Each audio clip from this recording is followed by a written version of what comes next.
ദേശീയപാത ടോൾ വിഷയത്തിൽ മന്ത്രിക്കും എം.എൽ.എക്കും എം.പിക്കുമെതിരെ യൂത്ത് കോൺഗ്രസ്. കേന്ദ്രമന്ത്രി സുരേഷ് ഗോപിക്കൊപ്പം CPM-ഉം ജനകീയ വിഷയങ്ങളിൽ നിന്നും വിട്ടുനിൽക്കുകയാണെന്ന ആക്ഷേപം.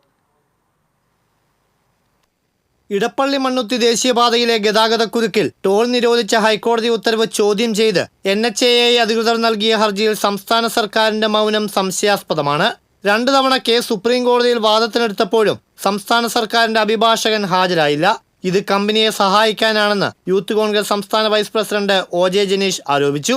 2 തവണ ഈ കേസ് സുപ്രീം കോടതിയിൽ വാദത്തിന് വന്നു. 2 തവണയും സർക്കാരിന്റെ ഒരു ഭാഗം പറയാൻ അവിടെ ഒരാൾ പോലും ഉണ്ടായില്ല. 544 ഈ ടോളുമായി ബന്ധപ്പെട്ട ദേശീയപാത പാലേക്കലുമായി ബന്ധപ്പെട്ട വിഷയത്തിൽ സംസ്ഥാന ഗവൺമെന്റിന്റെ ഇടപെടൽ എന്തായിരുന്നു എന്നുള്ളതിനെ സംബന്ധിച്ച് ഒരു വ്യക്തതയും ഇതുവരെയില്ല. അത് ജനങ്ങളോട് വിശദീകരിക്കാൻ വേണ്ടി പൊതുമരാമത്ത് വകുപ്പ് മന്ത്രി അല്ലെങ്കിൽ സംസ്ഥാന ഗവൺമെന്റ് തയ്യാറാകണം. നേരത്തെ ടോൾ പിരിവ് നിർത്തിവെച്ച ജില്ലാ കളക്ടറുടെ ഉത്തരവ് പിന്നീട് പിൻവലിക്കാനുണ്ടായ സാഹചര്യം സംസ്ഥാന സർക്കാരും കമ്പനിയും തമ്മിലുള്ള ഒത്തുകളിയുടെ ഭാഗമാണ്. വിഷയത്തിൽ ദേശീയപാത കടന്നുപോകുന്ന മണ്ഡലത്തിന്റെ പ്രതിനിധി കൂടിയായ റവന്യൂ മന്ത്രി K. രാജനും പുതുക്കാട് MLA KK രാമചന്ദ്രനും ജനങ്ങൾക്കൊപ്പം നിന്ന് സർക്കാരിൽ സമ്മർദ്ദം ചെലുത്തിയില്ല.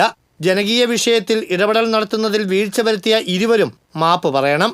ദേശീയപാത 544 നിർമ്മാണത്തിൽ ആക്ഷേപമില്ല എന്ന കമ്പനിയുടെ വാദം സർക്കാർ അറിവോടെയാണോ എന്ന് വ്യക്തമാക്കണമെന്നും ജനീഷ് തൃശൂരിൽ വാർത്താ സമ്മേളനത്തിൽ ആവശ്യപ്പെട്ടു. കേരളത്തിലെ പൊതുമരാമത്ത് വകുപ്പിന് ദേശീയപാത 544 നിർമ്മാണ പ്രവർത്തനങ്ങളിൽ ആക്ഷേപമില്ല എന്നുള്ള തരത്തിലുള്ള വാദം ഉൾപ്പെടെ അവിടെ കമ്പനിയുടെ ഭാഗത്തു നിന്നുള്ള ആളുകൾ ഉന്നയിക്കുന്ന ഒരു ഘട്ടമുണ്ടായി. സംസ്ഥാന ഗവൺമെന്റിന് യാതൊരുവിധ ആക്ഷേപമില്ല എന്ന കമ്പനിയുടെ വാദം സംസ്ഥാന സർക്കാരിന്റെ അറിവോട് കൂടിയാണോ എന്നുള്ളൊരു ചോദ്യം ഇവിടെ അവശേഷിക്കുകയാണ്. വോട്ട് കൊള്ള വിഷയത്തിന് സമാനമായി ടോൾ വിഷയത്തിലും തൃശൂർ MP കൂടിയായ കേന്ദ്രമന്ത്രി സുരേഷ് ഗോപി നിശബ്ദത പാലിക്കുകയാണ്. സമാനമായ വിട്ടുനിൽക്കലാണ് CPM-ഉം CPI-യും വിഷയത്തിൽ നടത്തുന്നതെന്നും ജനീഷ് കുറ്റപ്പെടുത്തി. വിഷയത്തിൽ ദേശീയപാത അതോറിറ്റിയുടെ കുറ്റകരമായ വീഴ്ചകൾക്കും അശാസ്ത്രീയ നിർമ്മാണങ്ങൾക്കുമെതിരെ നിയമപോരാട്ടം തുടരുമെന്നും ജനീഷ് അറിയിച്ചു. TCV തൃശൂർ.